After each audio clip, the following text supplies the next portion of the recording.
So much has happened since Mkhwanazi's press conference. There are more storylines about Mkhwanazi than generations right now, people. There are more storylines than days of our lives. There are more storylines than Mkhwanazi's actual life story. So tonight we are pulling out a massive board, some red string, and trying to tell you everything you need to know before all hell breaks loose on Wednesday. Let's get into some Madlanga madness!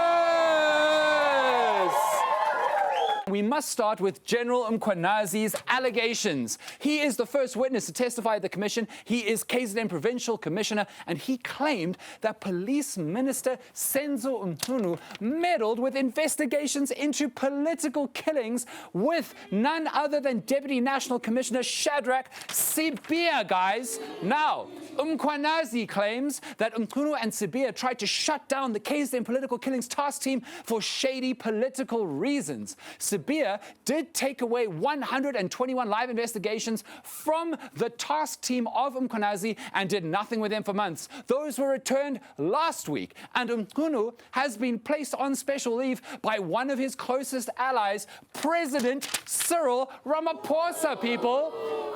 Ununu was crucial to Ramaphosa's rise to power. Now, Shadrack Sibiya was made to stay at home by National Police Commissioner Fani Masemola, and just this weekend, Masemola also suspended Shadrack Sibiya. But wait, Sibiya has also accused General Mkhwanazi of not pursuing the AKA murder investigation. You following? We got so much further to go. Now, Police Minister on special leave Ununu was already in trouble, but now looks properly dodgy because it turns out he was offended by a TikTok video made by a comedian called Anton Taylor. And next thing, the Hawks were raiding Anton's house. What the heck, as Tyler would say, over jokes. What is this? America? North Korea? America? Now, there's currently no evidence that Ununu pressured the Hawks to raid Anton's home, but what else could have made the Hawks do that? They investigate high-priority crimes, organized crime, dangerous people. Anton hasn't even been charged with anything. He just made jokes. But then they dropped the whole thing. But now, Ununu looks like a villain, people. And that's not all. Ununu was also accused of knowing the fixer named Brown Mkhwanazi. Now, I like Brown Mkhwanazi fans in the crowd tonight. Okay. Ununu denied knowing Brown Mkhwanazi at all at a meeting earlier this year, but has now admitted that he knows him as a comrade, but not an associate. What's the difference between a comrade and an associate? He hasn't told us yet. Brown Mkhwanazi is a mysterious figure who wasn't much known before Mkhwanazi's press conference. He is connected to ANC leaders and also the notorious Vusimuzi Kat Matlala. Now, Matlala is an infamous tenderpreneur who was involved in the Tembisa hospital tender scandal and also had a 360 million rand tender with SAPS that was then cancelled, but only after Matlala already got 60 million rand. Now, Matlala is currently in jail on trial for attempting to have his ex-girlfriend, Tebogo Tobayane, assassinated, people.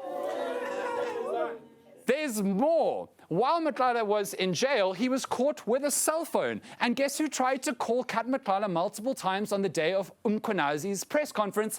Brown Mkhwanazi, people. And guess who else knows Kat Matlala? Former Police Minister Becky Cele.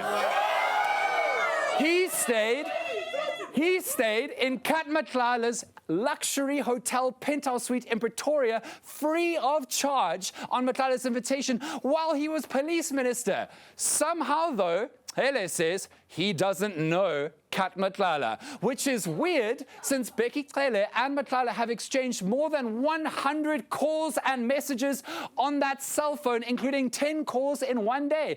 And if that isn't weird, because Hele says that they aren't even friends or business partners, because that's what Hele said, why did the two of them meet at the mansion of another dodgy tenderpreneur, Hangwani Maumela? Why is he a cupcake? I'll explain in just a second. I think that you know where we are going with this. So these two met at this guy, who, by the way, has basically no photos online, at their mansion. Now, Hangwani Mamela was also involved in the Tembisa hospital scandal. Last week, the state seized Mamela's many luxury homes across the country, luxury cars, and a party boat that he has, which are together valued at 325 million rand. Oh! And did I mention that Hangwani Mamela is also President Ramaphosa's nephew by law from a previous marriage? Ramaphosa says he doesn't know him, though. But wait, I'm not even nearly done. Focus, focus, focus. Head of Police Criminal Intelligence Dumisani Khumalo was arrested on corruption charges. He is on bail. Now, National Police Commissioner Masemola wants to have Khumalo return to work even though he is on bail for committing a crime. Masemola said that he ordered an independent investigation that cleared Khumalo of wrongdoing. Khumalo was once the head of the KZN Political Killings Task Team, which links him to Mkhwanazi, and they partnered with Mkhwanazi and Fani Masemola to try and stop Ununu from cancelling the Political Killings Task Team. But before you think this is just Mkhwanazi and his friends, the good guys, they are also Becky Cele's guys. They are Becky Cele's guys, people. Mkhwanazi and Khumalo have been defying Ununu, according to Unu's people, and still reporting to Police Minister Becky Cele even after Cele is no longer the police minister. When Ramaphosa ordered that the Political Killings Task Team be set up, Cele was the police minister. So these two are also connected. And there are also criminal allegations against National Police Commissioner Fani Masemola. He's facing corruption charges for irregularly purchasing 5 buildings worth 120 million rand. And by the way, this investigation also implicates Dumisani Khumalo, the man who Masemola said had done no wrong. And while all this has been going on, we still have one more face. New Police Minister acting, Feroz Kachalia, is here.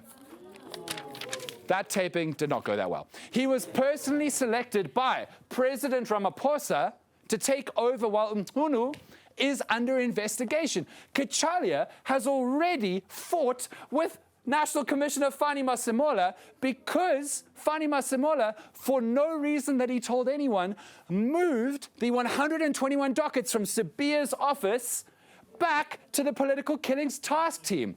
That infuriated Ramaphosa and Kachalia because the dockets are key evidence for the commission, and moving them may make us, the public, think that they have been tampered with when they are moved. Are we done? We are done. I think that's it. I think that's it. I think that's all. I think that's all. We're going to need a bigger board. I'm not even sure at this point if this is everything, but this is just what we've learned so far, and the commission only starts on Wednesday. But the commission does start with the man who has made this moment, General Mkhwanazi, working through all his allegations and the evidence he says that he has to back up those allegations. It's going to be wilder than Big Brother Nigeria, people, and eNCA is covering all of it.